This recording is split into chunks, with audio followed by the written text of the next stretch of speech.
dude. Here's the second episode of our podcast for Life Unlimited research project. We're looking into the simulation hypothesis. If we live in a simulation, if our existence even matters. I recently watched a video of Joe Rogan and Elon Musk discussing on Joe Rogan's podcast the simulation theory. It came up in the conversation of VR headsets. They were talking about how Joe Rogan was talking about how it was kind of scary to him a little bit, how you could put that on and kind of immerse yourself in it. And Musk had a response where he was like, well, given that we can continue to advance technologically and improve our technology quite rapidly, as we've been doing over the last the last several thousand years, but more recently, the capabilities of our computers and operating systems have vastly improved. So if we were to continue to improve over thousands of years, we would eventually be able to make video games indistinguishable from reality.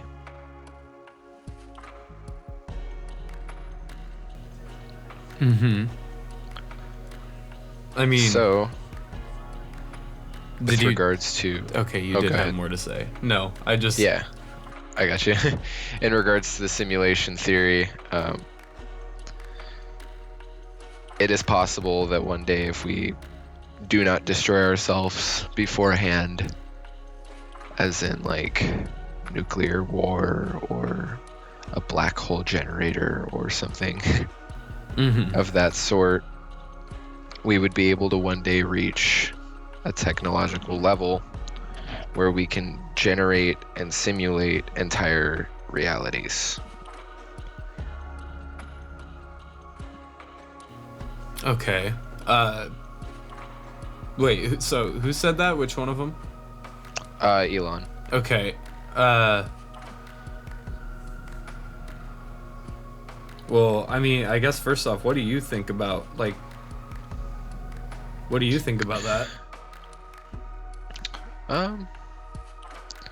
I'd say it makes sense in full circle to this theory. It kind of replicates the implications, or not the implications, but the assumptions of like the, Bostrom's trilemma, or that one video that I watched that had about 5 assumptions. It's basically like, yeah, it sounds... I mean, yeah, I think he's right, but I mean, that's only under the assumption that, yeah, a lot of things don't happen.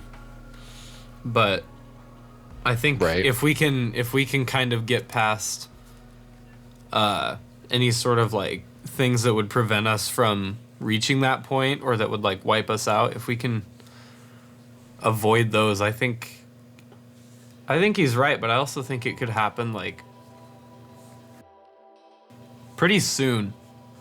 Honestly, if we keep just making like scientific and technological advances in the way that we have been, I know that things involving like computing power have started to like slowly flatten out, but then there's things like quantum computing and everything that we haven't even... or maybe we have, I'm not actually sure, scratch the surface on. I mean, I know there are quantum computers, I know that much. Yeah. I don't remember, hold on, I can look it up real quick. I haven't ever researched such a topic before, but I have heard it in discussion for. Okay, so what I'm seeing is an ad for an IBM quantum computer. Nice. Okay, well, to the extent that we'd be able to fully and completely simulate a brain, and however many of them able to function the same as how we've observed human brains to work. It was also, and another, I guess, bigger chunk of this that we had talked about last time that we tried to record it was the possibility that if one simulation is able to be processed and rendered and be able to be indistinguishable from reality with millions of people that are able to exist within it, there isn't just one, but there's potentially millions. And the chances that we are living in the original reality are actually quite slim, given that this theory is true.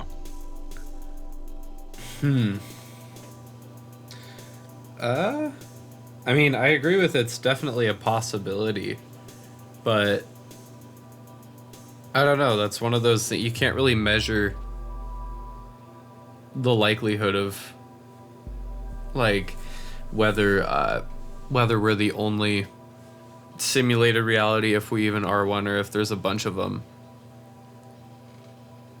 You know, like, would we even have a way to prove that if we were able to somehow prove that we were living in a simulation? I guess we would have to reach that point where we're able to do it. Unless we destroy ourselves in the process. No, I mean, no, because I'm talking like if we are one of these like multiple millions of simulated universes, or if we're just one, like how would we prove either one? That's the fun part that I like about this theory, honestly. Like, the idea that it's all very, very hypothetical, or within the boundaries of it. Yeah, that's true. It's one of those things that we'll never know, but even if it were to be true, it wouldn't change anything. Yeah. Life would still be life. Yeah, but I mean, it makes sense to think about it, because we're all of us to an extent have this little bit of weird obsession with, like, or I guess rather us as a collective species, we've always had kind of this weird obsession with, like, finding out what is our origin, like, where did we come from, where did the universe come what the from, reason is. Yeah, even though it doesn't really affect us, like, it doesn't affect our day-to-day life, whether we're one of a bunch of different universes or if we're unless you're the only one one that takes it that seriously. But that's true. But I mean, for most people, like, whether we prove that, what were we talking about? Here. God, I guess literally any other theory about this. I forgot what I was saying. I'm sorry. I don't remember. I was saying something, but I can't remember what. It's gone. Oh wait, no, I remember. I literally, as soon as I was said that, we were talking about how, like, it really doesn't affect our day-to-day life whether or not we prove anything true about where we come from or where the universe comes from. Yeah. Kind of like how the class topic, for the first term, we had to kind of draw the line between what was living and non-living. It's one of those things that it's part of what we look at and we obsess over because it's so interesting to us, even though it doesn't. I mean, it makes sense. Like, it's just our brain doing what our brain does. It's just trying to figure things out, just make sense of the information it's given. And so in that there's a lot of things to talk about with this simple idea of, are we like artificial, or are we, like, I was talking to somebody at work and I like briefly mentioned it because I had said that we had to record the podcast today. They're like, wait, we're just Sims? That's cool. And then they went on break or whatever. But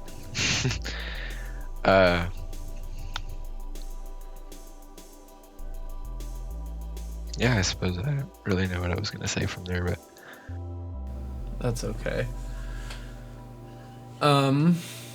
I guess I have the notes up this time, which is an improvement from last time. But so I see on here that, just going back to the original quote, he says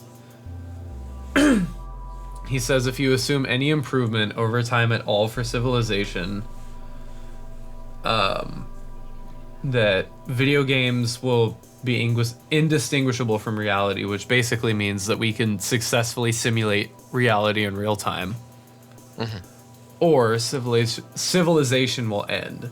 And so does he mean, like, I don't know, what does he mean by that? Like, is that just the two possible outcomes, or just like, so it's like a given with like advanced civilization or whatever, we could do it, like the entire world as we know it could do it today, but basically like end all life in civilization. We are capable of doing such thing. Nuclear war could wipe out all life on the planet, and as we know it, all of the technological improvements that we've made no longer matter because life ceases to exist. Okay, so basically he means unless we kill ourselves, this is something we'll achieve at some point. Yes. Okay, that makes sense. So no matter what, if civilization as we know it continues to improve and exist, at some point, no matter how far in the future, because as long as we are making the smallest bit of improvement, as long as we keep not killing ourselves, we'll reach a point where we can simulate basically what we live to a T. Yes. Okay, that makes sense.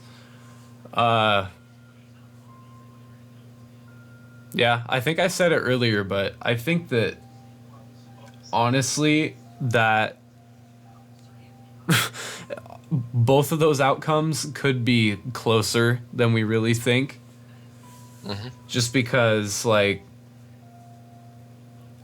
I don't know, look at the fact that, I guess, look at the new consoles that just came out. And like Series S. The fact that they have that ray tracing technology that is so, like, ray tracing where you can simulate each individual ray of light. Such an insane technological breakthrough, especially compared to like what graphics were in 2000 or 2001 and even 20 years ago. Like, what games even came out in 2001?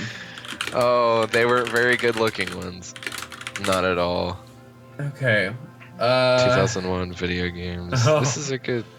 Conker's Bad Fur Day, Super Smash Bros. Melee, Halo Combat Evolved, Grand Theft Auto 3. Animal Crossing. So like, here, let me look at some of these images and try to. Not incredible looking games to the. At the very least, they were. But to make my comparison, specifically, like, the lighting is not great, and in some of these games, it's just straight up non-existent. Like, everything is evenly lit in some of these games. Yeah. And so the fact that in 20 years, just in that small category of lighting, we've been able to go from literally nothing, essentially, to ray tracing, which is, from what I've seen, can pretty closely simulate like realistic light effects in the way that light behaves.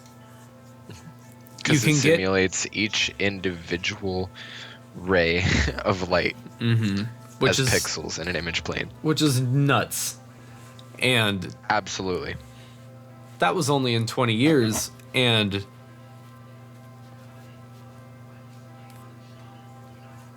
what am I trying? That one little breakthrough is going to, like, people are going to improve on how to make light look good with ray tracing, and how to make textures look good, and how to people are, to at least visually, we are going to, just with this one sort of big breakthrough, like, we will be able to make more realistic things simulatable in real time. So, very specifically, ray tracing is now able to be rendered in real time. But it was first conceptualized, apparently, in 1969, is what I'm reading on this article. Really? Ray tracing technology has been used for years. This is quoted from Wired.com. First conceptualized in 1969, ray tracing technology has been used for years to simulate realistic lighting and shadows in the film industry. But even today, the technology requires considerable computing power. So it was never, ever, like, even, like, thought about for, like, more than maybe a frame that was taking possibly, like, 24 hours to render. Now we can do it at 120 frames per second. With... In real time. In real time, coming from something... How big? How would you describe the size of the Xbox Series X, the new Xbox console? Oh God, it's like I don't know. It's like a little. It's like 1.5 times the size of a Nintendo Wii. Yeah. Oh no, that's the Series S. That one's mine. The X, the one that looks like the Series like a X? refrigerator, but like. Oh yeah, the one that just looks like a pair of, like, studio speakers, just massive rectangle. Yeah. But the fact that can come out of that. Okay. What's the, like, the rule of thumb for technological advances? It's like, it was that, like, once every handful of years, I forget exactly what. It was something, I remember I looked it up, and it was something way shorter than I thought it would be. It's like every year and a half or something like that. I don't remember the exact number, but our computing, it's getting faster. Our computing power doubles. I've heard the opposite, and I know Christoph even said it in Ooh, I got you. In our last lecture. He said recently it's been flattening out. But I don't know. I think it will, even though it is, like, slowing down, it may pick up steam again, or it may just continue at a slightly slower rate. I don't know. But as long as there's consistent growth, then one day we'll be able to have that kind of power. And it really kind of honestly banks on whether or not we can continue to successfully make things smaller, I feel like. Because once you reach a point where something so small is capable of one thing, then you can just make, like, I don't know, you could make another thing that's just a bunch of those little things. Do you know what I mean? Or something along those lines, or within that kind of same idea. Yeah. I mean, yeah, I think that that's just where it's going to have to end up improving, is just making it smaller and it wasn't it like 2 times as small, 2 times as powerful. Yeah, something like that. Something like that. But I guess to sum it up, yeah, I think he's right. It's not some like crazy profound statement. It's just not something I honestly hadn't thought of before. Like, yeah, eventually, if we don't kill ourselves, we will reach that point. As long as we're able to just continue to improve our technological capabilities, and as long as we're able to keep ourselves alive. And I guess something to... That's the one that's kind of not guaranteed, I guess. Something to take from this is to recycle. Honestly, yeah. Let's treat our environment very well, so that we don't kill ourselves in the next 20 years, instead of possibly being able to do crazy things with our technology over the next hundreds of years, hopefully, or we can make it out of this planet and find something else. Let's keep ourselves alive. It's good for you. Let's keep ourselves alive. It's really selfish to take so much from the world when you're only going to be here for a very small amount of time. Amen. And that's a wrap. And that's a wrap, sir. All right.